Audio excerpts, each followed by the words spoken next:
We have a speaker now who's from Ocado. Toni Radzikhovska is Vice President of Product for Supply Chain Management, and she's going to be speaking to us about Ocado's AI supply chain. So please give her a warm welcome. Thank you, Claire, and good afternoon. It's great to see some of you here. The rest, I guess, are networking. I also realize that my slot is dangerously close to lunch, but bear with me for 15-20 minutes and we can then have a well-deserved break. So my name is Toni Radzikhovska. I'm the VP of Product for Supply Chain in Ocado Group.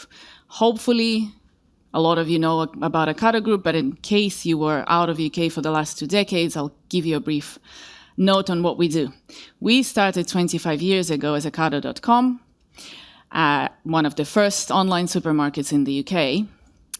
And it went very well, it was a great success. And so we now do other businesses. We have 4 businesses in the group. Ocado Retail that I mentioned, Ocado Technology, which is I'm part of, which is how do you provide online e-commerce technology to other retailers. We also have Ocado Logistics, ARM, and we have something called OIA, Ocado Intelligent Automation. Now, supply chain and procurement, I think we got the best jobs. Show of hands. Who thinks it's the best jobs? Okay, Ruby, you're in Ocado, so you don't count. But yeah, when I go to a party and people ask me, well, what do you do? I say, well, I build software that manages supply chains, and I can see people's eyes rolling to the back of their head, right? But when there's a little snag in any supply chain, it's like a national crisis, right? You get, avocados missing from the shelves, or shaving cream is discontinued, or people start panic buying fuel. Anybody remembers 2021? The fuel crisis. I had to circle the streets of St. Albans where I live, trying to find, 5 liters here, 10 liters there. I was like, thank goodness, this is not my problem to have, and I'm not managing that supply chain. But I do manage supply chain of making sure that you have avocados for breakfast. But let's take it back 25 years ago when we just started. Grocery retail was kind of a boring and very predictable business. You had customers frequently purchasing food, high loyalty, predictable revenue streams. You had a couple of big players in the UK market at least, very little change or innovation. But online changed that. If you think about the journey that the customer takes before online, I drive to the supermarket, I walk up and down the aisles, I pick my items, I put them in a trolley, I self-check out, or I check out with a person there, and then I drive my food home.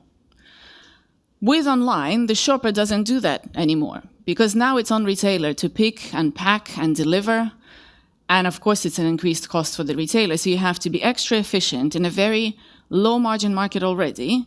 You have to understand how to get online business running profitably. And this is more complicated by the segment that we are in, because grocery, unlike other online segments, if you think about fashion or books, is further complicated by a few things. On one hand, we as a grocer need to manage multiple temperature regimes in our warehouses across 45 to 50,000 items, or types of items. There's more in the warehouse. We also have to make sure that we have the right costs behind us, because it's the customers demand more. They have large basket sizes. We're talking about 50 items on average. They frequently change their order. They expect the food to be fresh, obviously, and at a good price, and a large range. They want to have that choice. They also want to have very low or no substitutions when the food arrives. And they want it to be delivered on time, so they don't have to sit around and wait for the food at home all day. This leads to retailers that have online presence to have a very strong requirement to be cost effective. And that means the labor in the warehouses that you need to pick and pack the orders. That means your last mile delivery costs, which are your vans, your drivers, your fuel. And of course, low item price, so you can stay competitive. So how do you achieve that? If you look at this, the orange line is the conventional way, where you go from a supplier to a warehouse, then to a store, and then you might deliver it to customer home. We chose a different approach, a fundamentally different one, because we were always working with online in mind, and the blue line, we just go straight from the supplier into our warehouses and then directly to customers' homes. That means we can achieve better outcomes because the food is fresher, because we have first in, first out, and also will literally take less time to deliver. We can guarantee about a day earlier than versus the in-store delivery. We also have greater choice because the warehouses have the space or don't have the space constraints that stores typically do, especially in the cities. And so we can both offer a lot of fast-moving standard items, but also you can offer niche items that you can differentiate on as a retailer. We have very low substitutes and high on-delivery metrics because we have smart optimization of the routes when we deliver to customer, and we also understand the whole chain that happens before that. So this approach was so successful for Ocado.com in the UK that we pivoted the business to start selling the technologies and providing these technologies to retailers across the world, anywhere from Japan to Saudi Arabia to the US.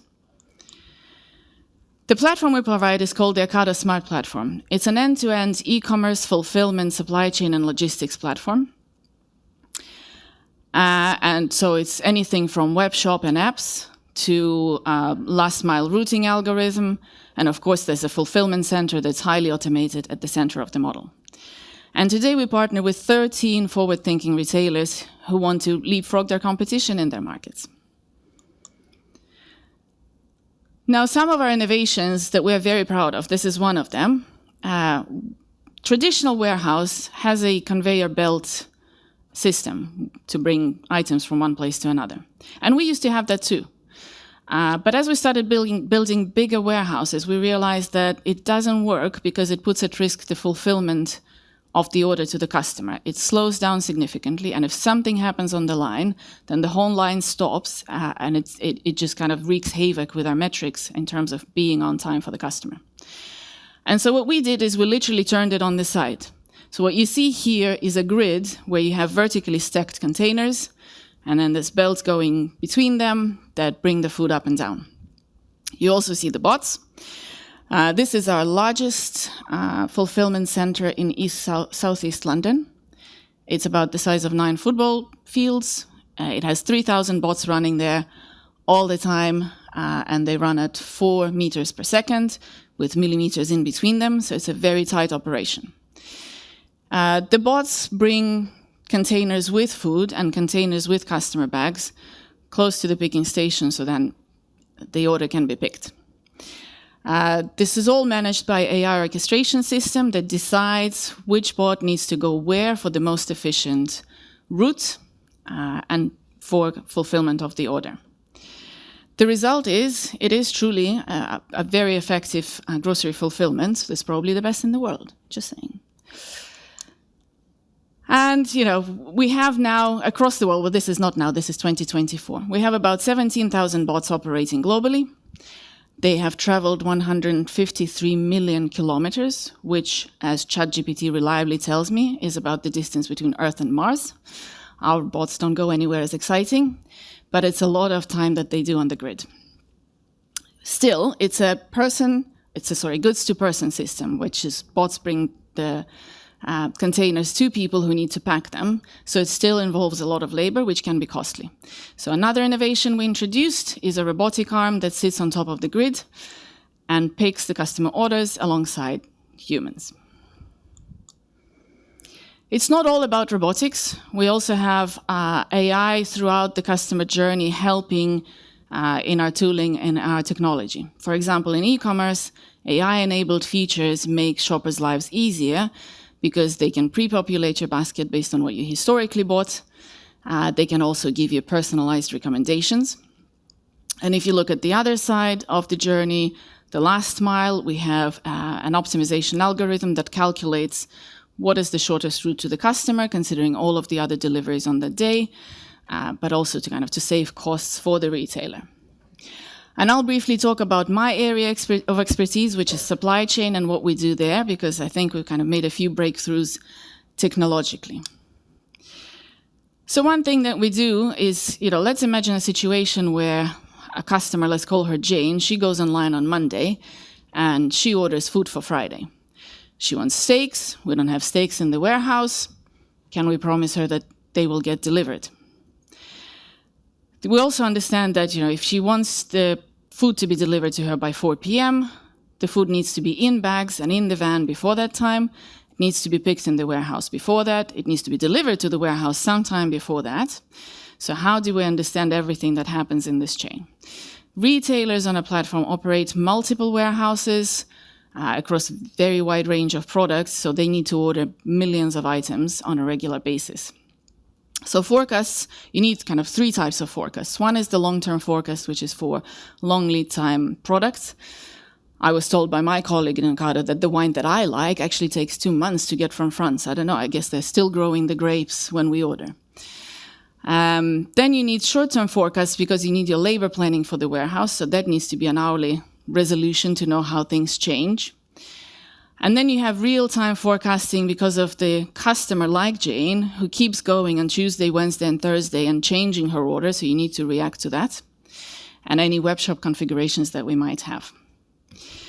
And so we use a very advanced machine learning algorithm based on neural networks, that is our demand planning. It recalculates, and I think I got my numbers right, 70 million iterations per day, because it's based on different products and multiple markets and multiple warehouses. And this demand forecasting system maximizes product availability, but also minimizes the waste because you don't want to be ordering something that nobody buys.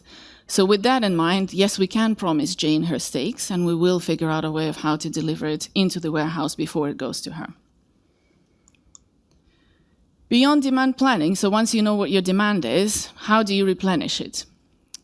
We have a system within OSP that we automate your purchase order creation, and that is based on several inputs. One is demand forecast that we've already discussed, what the demand is going to look like, and therefore what do you need to order. It also takes into account, of course, the stock that you currently have at hand in the warehouse. It then looks at things like supplier and product inputs, because supplier schedules, or the MOQs they might have, minimum order quantities, or the product shelf life, and you need to take it into account when you create the purchase order. You can then either place that order, so a lot of them are placed automatically, but quite a few of them, there is a human in the loop. They can take a look, they can edit it, they can approve it, they can reject it. In our experience, 95% just get approved by the demand planners. The other challenge with supply chains, of course, as we discussed, every little snag wreaks havoc, any problem in supply chain. And that, for our users, demand planners, creates a lot of headache. So they each have to look up anytime, up to 1,000 SKUs they have to manage. And a lot of the time they have data, but they don't have insights. So they have the data when something happens and they need to react to it. So we're trying to change that. So first of all, what we are providing in our platform is supplier performance insights, where we look at what happened and root cause it for the demand planner and say, well, this was likely something in demand forecasting or in operations or with the supplier. So they have that information at hand and can action it. We also connect input metrics to the wider outcomes. So for example, if the trailer is late or your inbound service metric is different from before, how does it relate to your availability to promise, to your customer fulfillment rate, or to your waste? We go a bit further with predictive analytics. This is kind of a recent development where we look at things like what are the trends versus for your suppliers and versus different products, and we serve that information so you don't have to root cause it, but you understand where the problem or where the risk might be before it happens. And that sort of visibility enables demand planners to be less reactive and more proactive in understanding, what's happening in their supply chain going forward.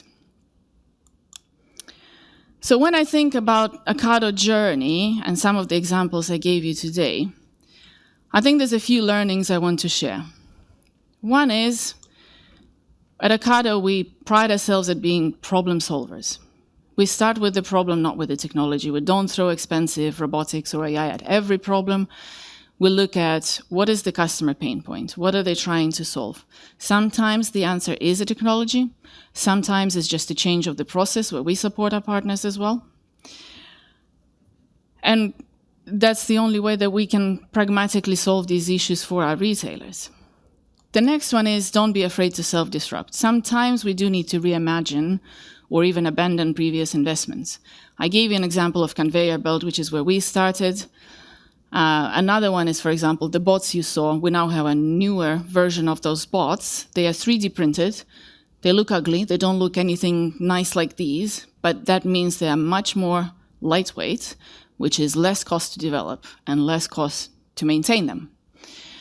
And predictive analytics that I talked in supply chain, this is changing how the demand planners work versus what they did before. And then the last bit I would say is that we value people over technology. Yes, we are a technological company, but it's people who create those innovations. And we have a no-blame culture where people can experiment, they can learn from their mistakes, and they can really put into reality the good ideas that they have.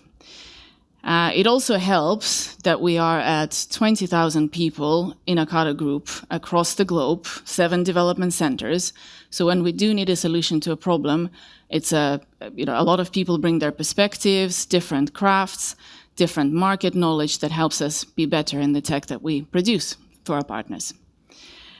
And the result is, we are where we are with Ocado, and I'm happy to take any questions. I hope you learned something new today. We still have some time, a few minutes, so I'm happy to answer your questions. Yes?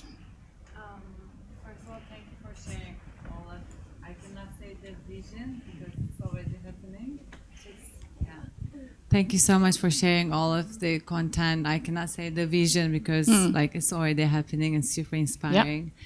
I can, as you ended the conversation, people over technology, and you really value the consumer and their needs. I saw that there is a one bit related to supplier performance insights. Can you elaborate more on this? What are you working about it, and then how you would like to use this insights for your customers? Yeah, so kind of the benefit that we have is because we have access to a lot of data from the retailers across the world. We can see things like supplier reliability. And the system calculates, for example, scores and say, well, this is a more reliable supplier, this is a less reliable supplier, so you may need some plan B. For example, especially if you're optimizing, depending on the retailer, if you're optimizing for availability, then you can make certain decisions about suppliers or having additional stock in your warehouse versus if you're optimizing for waste, you want to minimize that. That's kind of a different situation. It's also about just making the interactions with suppliers easier. So things like advanced shipment notices and things like this, where we can understand what's happening, have they accepted, and when can we expect the stock in. So it's a lot about kind of linking the data and providing an insight to the demand planner to say, this is how you can action it. Yeah.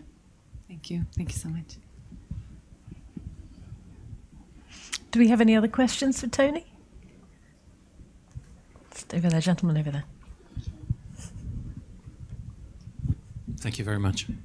So my name is Laszlo from Inspectorio. So a question would be, if you're shortening the whole cycle and to the supplier, how do you make sure that the quality is not compromised because the chain is much shorter, everything is sped up, shortcuts on sustainability? I'm not saying Ocado is known for its quality, but I'm guessing that you might be using some technology or some rigid, some very robust processes in terms of making sure the quality, the sustainability element is baked in somehow in your supply chain. Yeah, definitely. So one thing I would say in terms of quality, because it's a shorter journey, it actually ensures that there are less problems when you get something from a supplier into warehouse, from warehouse to a customer. Of course, you need to maintain the cold chain. It's a kind of a similar problem to pharmaceuticals that grocery has to deal with to kind of make sure the food is safe. In terms of our sustainability, we constantly look at things like different types of equipment we use.